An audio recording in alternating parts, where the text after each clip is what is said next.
I'm Cindy Novak, Downsize Administrator with the Carolyn Stark Real Estate Team. Thank you so much for joining us for our Home Edition event. Today we are so excited to share Jean Long Manteufel program, Making Choices for the Best Transition.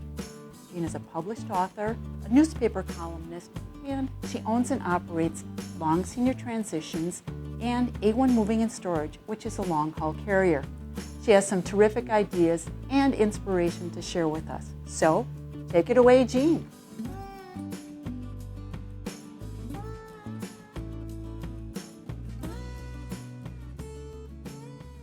Thank you, Cindy. Overwhelmed. That is the expression I hear every day from my customers. They are overwhelmed with this process. So today I'm going to talk to you about how to make overwhelmed go away. But first I'm going to start with a little history. My grandpa, Harry H. Long, started in the moving business in 1920. Grandpa used to come in off the family farm that was out by Mayflower and College Avenue, kind of where the airport is now, out in that area. He'd come in off the family farm with his horses and wagon, bringing in milk. And people would say, "Hey, Harry, while you're in town, can you stop at the Sioux line and pick up my order from Sears and Roebuck or Montgomery Wards?" And Grandpa would do that, and of course he would charge for it, like the smart man he was, and that's how he started in the moving business. My dad, Jerry Long, grew up working for his parents, and in 1960, with 6 kids at home, he decided that he wanted to stop being out on the road, and so he started his own company, A1 Cartage. In 1990, I bought the company from my parents, and these are the kind of trucks we use now. My son Mike works for me, so we are now into our 4th generation as professional movers. Over the years, my office has always known that my favorite customer to work with is someone who is a senior and is having a really hard time with their move. When those calls come in, I want to take care of them personally, especially when they're having a hard time making that transition.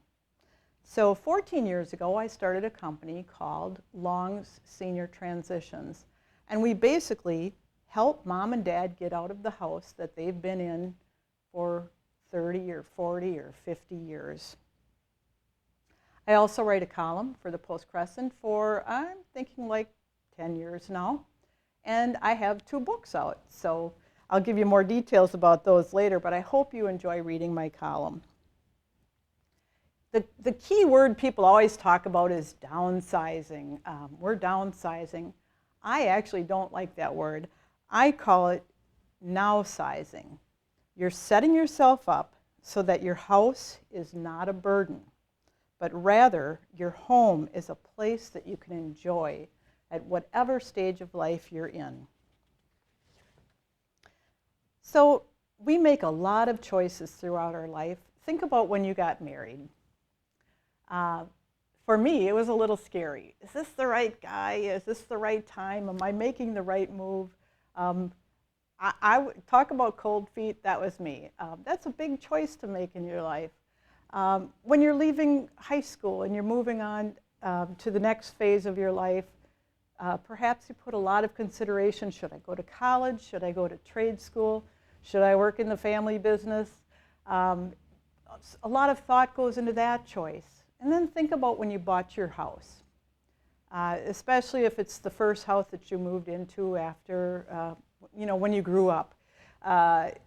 Do we want it to be near a school? Do we want it to have room to grow so that the children can have space? What were the particulars you were looking for in a house? That was a big choice, and a lot of thinking went into that. But more often than not, people do not plan when and where to move from their big family home, and they wait until something actually drives them from their home. And that something is a crisis, usually, and a crisis such as failing health or the death of a spouse. So I want to know who's lived in their house the longest. How long have you lived in your house? Come on, tell me. 20 years? 30? 45? 50? It's not unusual for me to hear 50 plus years. Moving out of the big home that you've been into for 30, 40, 50 years can be absolutely overwhelming. It's so overwhelming that people don't do it and they just put it off until it becomes an impossible task. So right now, you have the ability to choose how to move. So I'm going to repeat that. Right now, you have the ability to choose how to move. So the first step to me is finish the sentence, I wish I could. I wish I could live on a golf course, live near my friends, live near my children. Actually, I never hear people say that they want to move near their children. What they say is they want to move near their grandchildren. And of course, one of the benefits of being your presenter is I get to show you this nice picture of my granddaughter and I. When you figure out what direction you want to go into, then you know the where. You want to look at, do you want a condo? Do you want to stay in your house? Do you want an apartment? What amenities do you want and need in your new home? And after you figure out where you're going, then you have to look at the size. I want you to understand that you cannot take a 2,000 square foot house and put it into an 800 square foot apartment. Although I promise you, every week I see people try. You have to redefine the word necessities. This is your chance to clean out. You want to adopt your home style to your today's lifestyle. So if you say the words, I used to do floral arrangements. Well, you don't anymore. It's time to let them go. I used to sew, I used to quilt, I used to have big family dinners and have everybody over. If you don't do it anymore, it's time to make room in your life for the things you do. And then right about now, the guys are usually going like this to their wife, saying, honey, get rid of all that junk you have. You hear her, she's talking to you. Well, I'm talking to you guys too, because here's my question for you. How many hammers do you have? 2, 3? Oh, I think not. Are you counting the one in your car, in your trunk? Are you counting the ones in your garage, the ones down the basement, the ones in the drawer in the kitchen? Are you counting the ball peen hammer? We have a lot of tools. I personally, here I am, this is what I talk about. I have a workshop. I'm pretty sure I have, 40 screwdrivers. But I still go to the same ones all the time. I still have my favorite tools that I use over and over again. And so those other ones really could disappear. One of the things to consider is the 80-20 rule. And this is almost kind of the foundation of everything I look at to make overwhelmed go away. The 80-20 rule says we spend 80% of our life in 20% of our world. So think about it this way. You probably spend 80% of your time with 20% of your friends, right? You spend 80% of your time in 20% of your clothes. We spend 80% of our time in 20% of our house. It is the master bedroom, the bathroom, the kitchen, and then whatever you call the room, the remote is in. Now, that might be the family room, the den, the living room, the great room. It's wherever your TV set is. That's where you spend your time. So when I talk about downsizing, it isn't about dealing with that 80% of the stuff that is not part of your home, part of your everyday life. It's about finding that 20% that you use all the time and that matter and incorporating those in your new house. So this is why you're overwhelmed. You're dealing with that 80%. You're going through the closets, the attics, the basement, and it overwhelms you, the thought of having to deal with it. So stop dealing with it. So I want to talk about why do we save things? Why do we save things? Now again, I want to hear your answers. So tell me, why do you save things?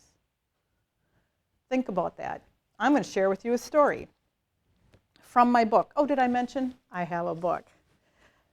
So my story is called Don't Cling to Stuff You No Longer Need. So, how do you catch a monkey? A long time ago, an interesting way was to let them catch themselves. Hunters would make a hole in a coconut, put pieces of oranges inside, and then hang the coconut from a tree.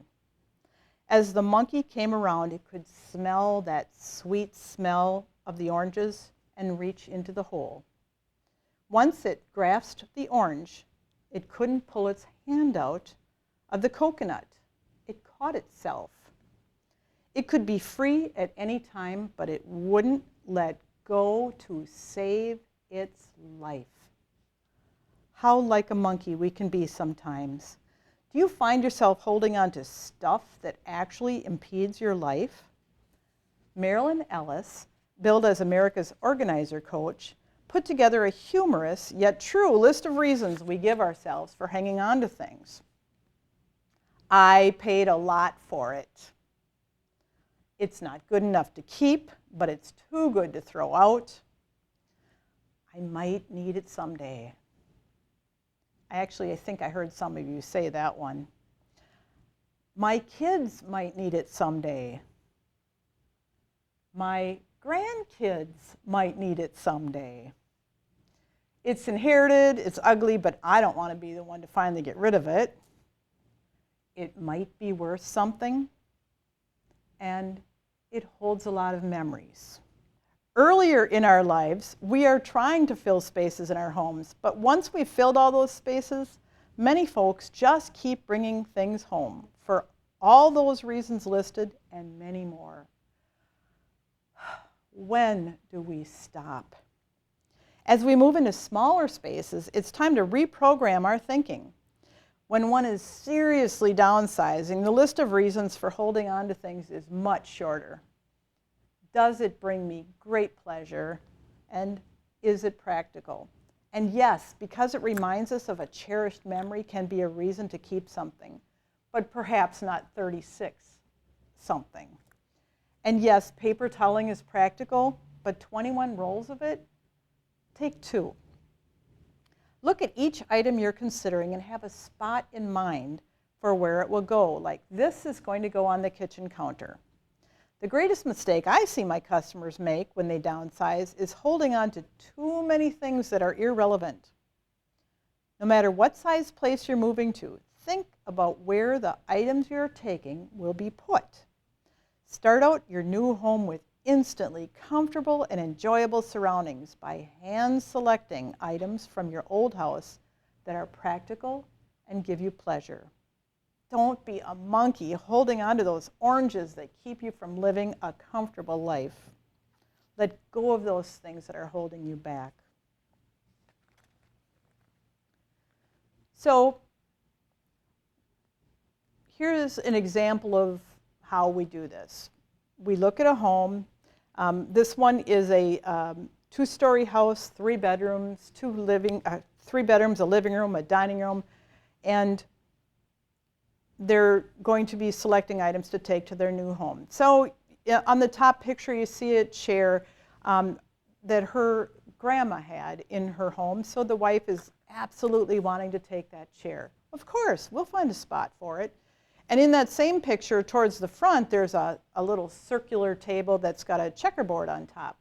The husband quite adamantly told me that that is moving, I don't care what. My grandpa made that. Well, of course, we're going to find a spot for it. I like the end table because it's got 2 tiers, and by having more options, it gives you an opportunity for display. So you see, we put this blue painter's tape on the items that are moving, because painter's tape comes off. Masking tape's a nightmare. Don't use duct tape. The second picture you see, the entertainment system that he has. He loves his music. He loves listening to the stereo. Of course, the kids say, hey, Dad, get rid of that beast. It takes up too much space. We're going to buy you a really nice stereo system. No, ignore them. Take what you know how to use. Kids, I got news for you. He will never learn how to use that new stereo system. And so you'll take away his music. we find a spot for what the things that make a difference in his life. The china cabinet I love because it's got little floor space but lots of display case area. And then it's the different things around the home that are special and that are moving. So we get them ready and then we move them to the new place. And there's the stereo cabinet and Grandma's chair, the china cabinet. Doesn't that look nice? So ladies, I'm going to tell you what I see when I look at this. The first picture, I see a house full of work. And the second picture, isn't that beautiful? No work. So making a transition is a very difficult thing to go through emotionally for people. So let's talk about the reasons why it's hard. And again, I want to hear you. Why is it hard? If it was easy, you would have already done it. You wouldn't need me. So why is it hard? What's the obstacles that are keeping you from going forward? So here's my list. The fear of the unknown. And yes, we have comfort with the status quo even though it's not working anymore. It's what we know, so we stick with it. There's the overwhelming workload that comes with going through this process, so stop dealing with that 80% that's wiping you out. Fear of losing memories. I'd have to say this is probably one of the biggest reasons that people are challenged with this process. Everything in our home has special memories. So one day I got a call from a gentleman, Stan, and Stan said, I think I need your services, but I'm not sure. I said, okay, tell me more. And he said, well, I think you just need to come over and look. And I said, okay, I'll come over and look. So I went to his apartment, and he greeted me at the door, and he showed me his beautiful apartment. And as we walked through, he would point out items, and he said, you know, this is a vase that my wife and I got on our honeymoon. This is a picture that my wife and I bought on our 25th wedding anniversary when we made a tour of Europe. This is a desk that my dad and I built when I was in 6th grade. Everything in that apartment had memories to him. And I said, okay, so what's the problem? And he said, well, my wife and I have been married for 55 years, and she passed away 7 years ago.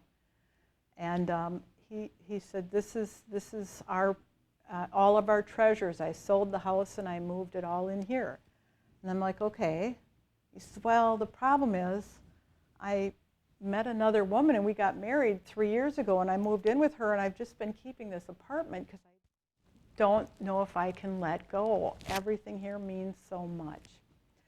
So he says, I'm getting ready to sign another 1-year lease, and I'm just not sure. And I'm like, wow. I'm thinking, what is a 1-year lease on an apartment? $10,000? Like, we'll figure this out. So I said, let me think about it overnight. And I called him the next day.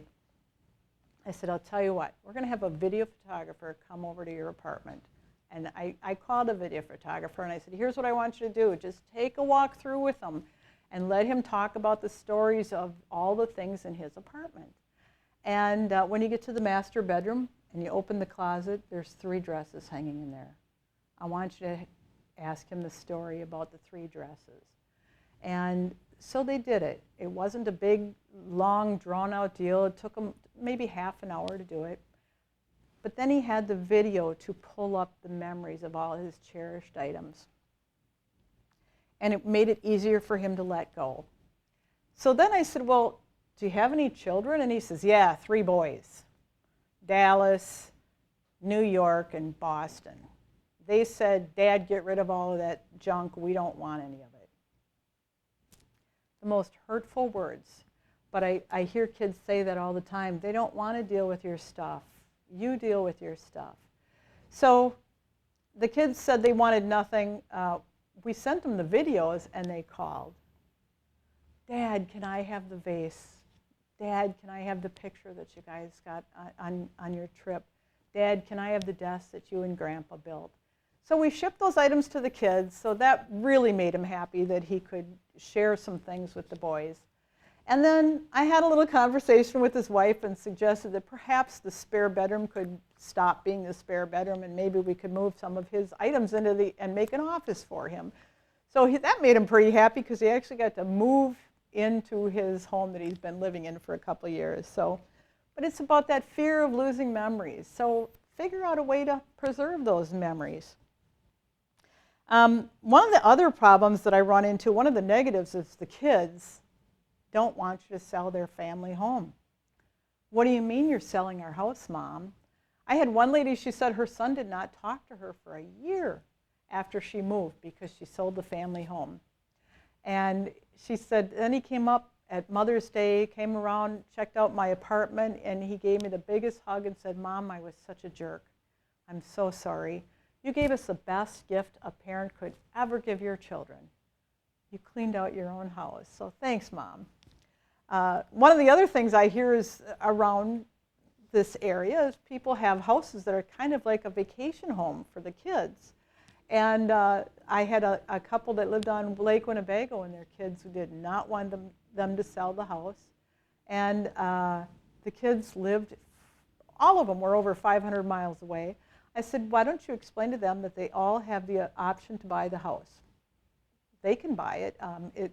They have first right to refusal. So you have to get on with your life. You can't be held back by other people's demands and wishes. You need to get on with what's right for you. So in this process, we talk about the negatives, but there's a lot of positives. There's a reason that you're considering moving out of your home and going somewhere else. So what are some of the positives that you know that you'll find when you get to a new place? So tell me what they are. I'm listening. Come on. None? Come on. I know there's a reason you're looking at this. There's a reason you're considering it. What are some of the positive? What are your friends telling you? Sense of freedom. Having items around you that are practical and that you enjoy, and all that other 80% going away, makes you feel lighter. Choices. The choices are yours. You decide where you're moving. You decide what you're taking there. You decide what happens to all your items. All the choices are yours. Time. I guarantee that when you make the transition, after you're done with it, you will have time to spend doing the things that you enjoy. Gone are the used-to-bes, and here are the future. Here are time for you to spend doing things that you want with friends that you enjoy. And passing things along, gifting, passing items along to you being able to decide where they go and gifting them means a lot. And then I have down the word independence. So many people tell me they don't want to leave their home because they want to stay independent. Well, I got to ask you, how independent are you if the kids come over and clean your downspouts, and the kids come over and paint the bathroom, and the kids come over and fix the toilet, and the kids come over and fix the sink, and they rake the leaves in the fall, and they're doing your home chores?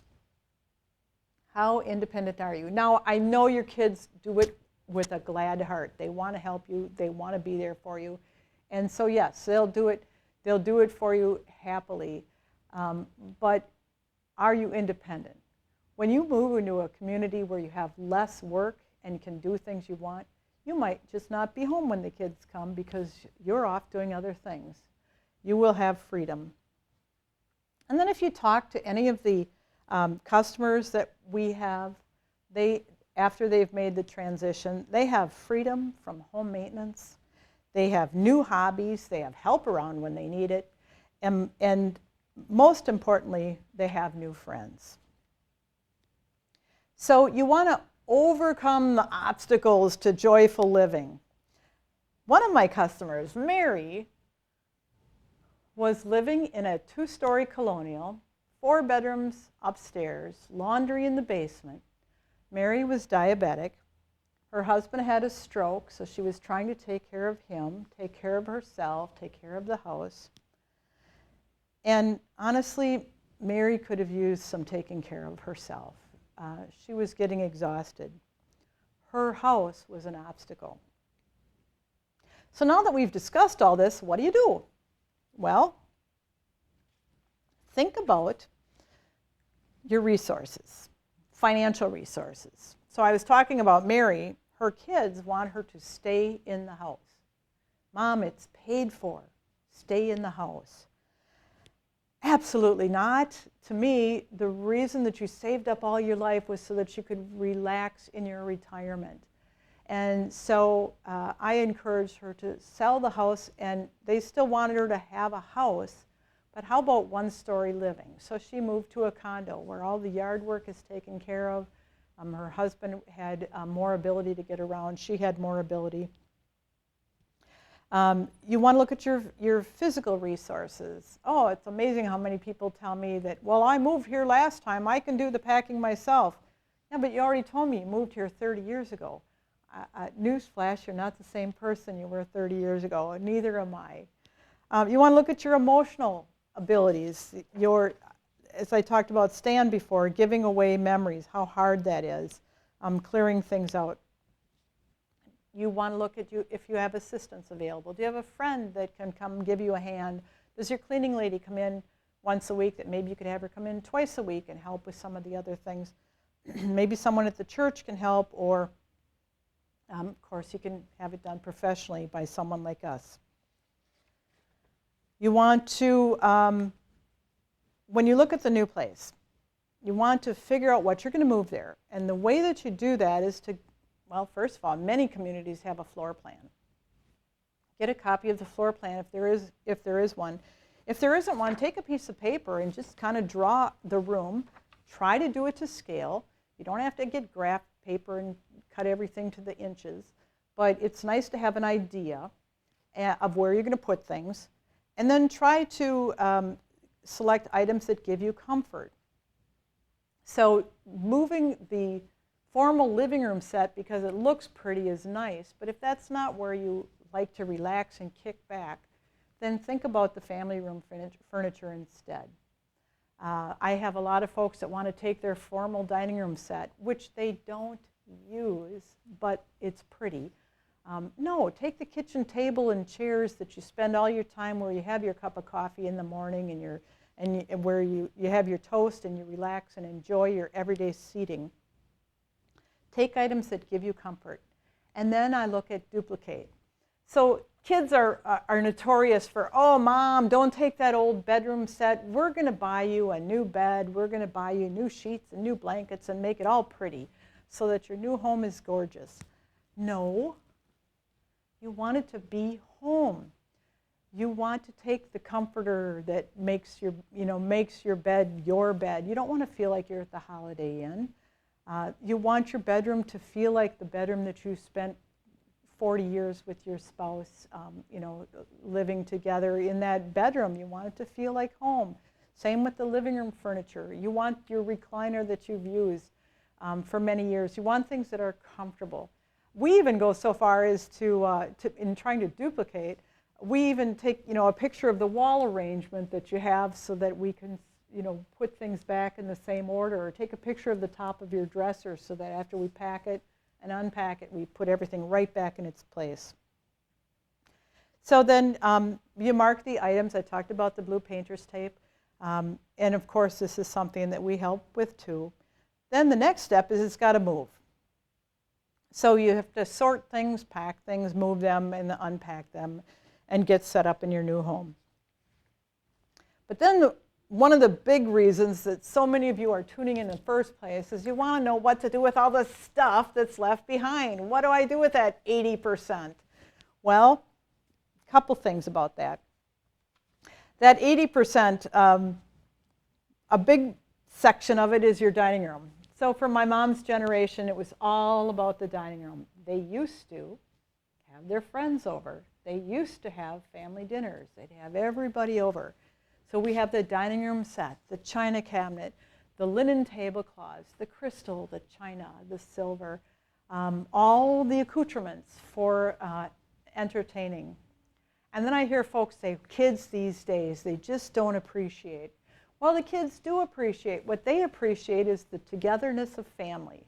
You've been to their house. No, they don't have a dining room. They have a patio out back, a fire pit. They have plastic margarita glasses, and they still know how to entertain and have a great time. So when you bought your dining room set, remember you didn't buy it based on that when you were 80 years old, you were going to profit off the sale of it. You enjoyed it. You got your money's worth. Same with your china and crystal. There is very little market for china. Very, very little. Did I mention very little market for china and crystal? So remember that you enjoyed it. Gift things to your children and grandchildren, but don't just decide what you're giving them. Often I hear, my daughter is getting the Waterford crystal. Okay, that's nice. But perhaps your daughter might like the cookie jar more. Why don't you ask her? What would mean a lot to her? You know, what in the house brings a warm memory for her? Because you don't know what her memories are. So gift things to the kids, to the grandchildren. The next thing people do is they talk about selling items. Okay, so we're going to sell that. People keep telling me I should sell that on eBay. Well, great. If you haven't sold things on eBay, don't. If you haven't sold things on Craigslist, this is not the time to start. You've heard con artists, you know, they prey on people that are seniors. You don't belong in that world if it's not your world. So when you've got somebody that says, you should sell that on eBay, you can make a lot of money, tell them, great, you sell it on eBay, and I'll split it with you 50-50, whatever it is. You know, I write for the Post-Crescent, but the papers also have sections where you can list free things or low price items. So you have a twin bed down the basement, and you're going to list it in the paper or on Marketplace or somewhere for 20 bucks because you just want to get rid of it. So let me get this right. You're going to have strangers come to your house, go through your house, go down the basement to look at this bed that you're going to get 20 bucks for. And oh, while they're there, there's a couple, and she's got to use the bathroom, and there's such a nice couple. Oh, sure, go ahead. It's up at the top of the stairs. Oh, is that where your prescription drugs are kept also? And if they're not there, I'm guessing they're on the right-hand side of the kitchen sink. So you're going to have strangers come to your house, and for what dollar amount? This is not a good idea. You do not want anyone coming to your house. And I've had people say, well, but my son's going to be there when they come. Well, that's fine, but he's not going to be there tomorrow or the next day when they may come back. So keep in mind the logic of what you're doing to clear out the items. I had a couple that I sat with, a family meeting. The father had dementia. He was there. He was kind of just sitting on the lazy boy in the corner listening to the hum of people talking and relaxed. So the mom was there. The son and daughter were there, and then the son's wife. And as we were talking and making plans for this transition, the mom said, oh, we don't need you. We've got this covered. We're going to have a rummage sale. And the son says, who's going to have the rummage sale, Mom? And she said, well, you kids will help, won't you? And he said, first of all, Mom, absolutely will help. I live in Minneapolis. Mary lives in Milwaukee.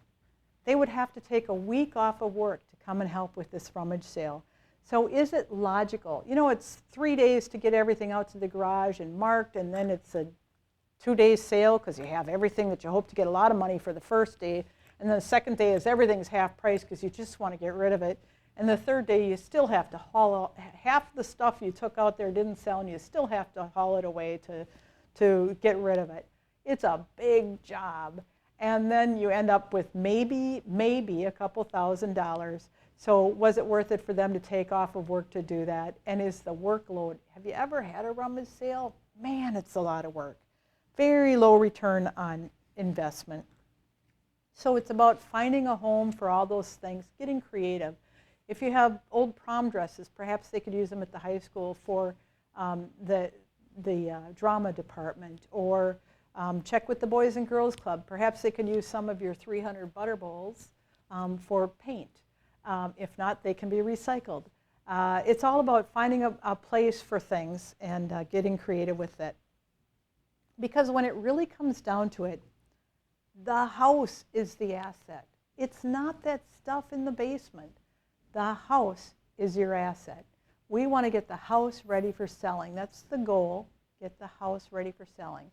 So normally I talk about how you get the house ready for selling, but I'm going to tell you right now, if you are living in a ranch house, whatever you do, don't list it till you've got plans for where you're going to go, because ranch houses are selling so fast. Right, Carolyn? Ranch houses are selling so fast that they blow off the market. And so you don't really have to do anything to prepare to sell it other than get out of the way. But if you have a two-story house, a larger house, some of the things that we want to do to get it ready for showing is to do simple things. We want to get the floors cleaned. We want to get the house cleaned. We want to get perhaps the carpets shampooed. Whatever your realtor tells you should be doing, listen to them. You're paying a professional to give you their advice. Listen to them. If they say that the wallpaper in the entryway really needs to go away, that means the wallpaper in the entryway really needs to go away. So maybe you're not sold on that idea yet, but let's at least get an estimate so we know what we're talking about. We want to make the house ready so that when somebody walks in the door, there's two reactions they're going to have. One is, oh, wallpaper. And the other is, oh, look at how bright and cheerful it is in here. You want to have the most people fall in love with your house. And if you think you should give them an allowance for carpeting or something, nope. The working women of today are not going to take a fixer-upper. That eliminates your market down to this when it's a fixer-upper. You want the widest variety of people to love your house. Now, I'm not talking about the home and garden channel, making it house beautiful and putting in granite countertops. I'm talking about just bringing it up to reasonable and having it ready for people to look at. Getting it ready to sell. So, based on all that information I gave you, I have some advice for kids and advice for parents. So, my rule number one is agree that any gift belongs to the person who received it. They can keep it, sell it, donate it, or pass it along. And that goes both ways. So you should have that conversation in the beginning, because kids, just because you gave something to your parents 20 years ago does not mean they have to hold on to it. They get to gift it, pass it along, donate it, whatever they want, or you can ask for it back.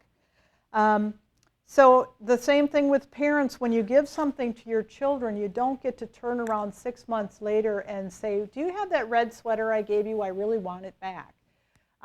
They get to pass it along. They're taking the items off your workload and they're moving them along, whether it goes to their kids, to their grandchildren, to their charities, whatever it is, they're making it go away. So that's rule number one. Well, that's my only rule. So kids, when I talked about advice for kids, ask for things back. That ashtray that you made in 3rd grade in art class, ask for it back. Give it to your own children, and now or grandchildren even. And now it's become an irreplaceable family heirloom. And then when your mom says, would you like some of my bells? And you take 3, take more, help her. Because remember, rule number one is then you can continue it along the way. You can help her make it go away. So kids, don't steamroll. Be patient. Allow your parents to say goodbye to items and listen to their stories. As you go through this process, a lot of stories come up. Listen and enjoy. Listen to the stories. And then the family drawing. I don't know if you're familiar with the family drawing. That's where you pick numbers or whatever, and in order to be fair, each child gets a turn picking something, and then you get another turn picking, and then you get another turn. So each family member gets a turn picking. So my rule on that one is when it comes to your turn, you cannot pass. You have to take something. We're trying to help with the process. So my advice to parents, have a reasonable expectation of your children's time. You know, if your children don't live here, it's a lot harder for them to help you with this process. And of course, they'll do their best, but they don't live here. They can't come every weekend and help you with this. So have a reasonable expectation of their time, and then let the kids know what's available. They are good kids. You brought them up that way. They will not take almost anything. If you say, is there anything you want, they'll say no. Because they don't want to take something that you want. So let them know what's available. My mom actually had, when she had the house, she had a big table down the basement, and she had a sign on it that said Goodwill. And she'd always put things on the table. And man, there were 8 kids in our family. We would push each other out of the way to get down there and see what Mom had on the table. Because there were always good little treasures that we could find, and it always evaporated. Nothing ever went to Goodwill from our house. But it was a permission slip. We knew what she wanted and what she didn't want, and then we knew that we could take what was left behind. So my next advice for both the kids and the parents is enjoy. This is a warm and fun time if you make it so. It's a time where you dig out boxes that you haven't seen in forever and stories come up. It's heartwarming, it's a pleasure. You want to take time to enjoy those memories and laugh. It's fun, but then keep moving. Keep the goal in mind. The goal is to get yourself settled into your new home so that you can be comfortable and enjoy your new surroundings. So that's how you make overwhelmed go away. So I would ask if you have any questions. Okay, now I got to listen again. But while you're thinking about your questions, I will tell you that my column is in the paper on the first Sunday of the month. And be sure to check it out because I love sharing stories. And of course, you can get my books. They're at transitionswithjean.com. And you can send me an email, jean@transitionswithjean.com. All right, so question? Oh, I heard one. How much does it cost? That's actually the number one question people ask me. How much do I charge? Well, that's like saying how much does a house cost? It depends. It depends on what it is that you need, what services you need provided, how much you can do on your own, and how much you need me to help you through the process. I teach, and if you learn, you can do the things yourself without me being there to walk you through all the steps. And I'm kind of in favor of that because I'm kind of busy, and so I really want to teach you how to do it and let you run on it let it run on your own. Mostly because I can't make the decisions for you. Only you can decide what items mean a lot to you and that you enjoy. But back to that question, how much does it cost? Generally speaking, well, first of all, I come out free of charge to see what you got. I give you an estimate. Free so that you know what I'm looking at, but it usually runs between maybe $700 to $900 is kind of the average. I have done as small as $150 or so, and I've done some jobs that are $2,000 or $3,000 because those people want 100% service and they want everything taken care of for them. So probably $700 to $900 is a good amount to figure. But like I said, it's free for me to come out. The next question I hear oftentimes is this the right time to sell my house? All this is going on in the world. Is this the right time to sell my house? The reality is the right time to sell your house is when you need to sell your house. If you need to move on with your life, this is the right time to sell your house. You'll learn nothing if you don't get a market analysis, have a realtor come out, talk, do your homework, find out. But 5 years from now, you're going to be in a different part of your life than you are now. So I think that if you're considering a transition, Now is the time to make a change, to list your house, to move forward. The house also can't sell if it's not listed. So one way to find out is to check it out. And other than that, I'm finished. I want to thank Carolyn Stark Realty for having me here today. Her team is awesome. And thank you for listening. I appreciate your time. You know where to find me. Give me a call. My number is 920-734-3260, and I'd love to hear from you. Bye. Thank you, Jean, for that wonderful presentation. I'm Carolyn Stark with the Carolyn Stark Real Estate team here at Keller Williams. I want to thank all of you for joining us today for our home edition of Downsize Fox Cities. I look forward to all of us being in the same room here in the near future, and I hope everyone is staying safe.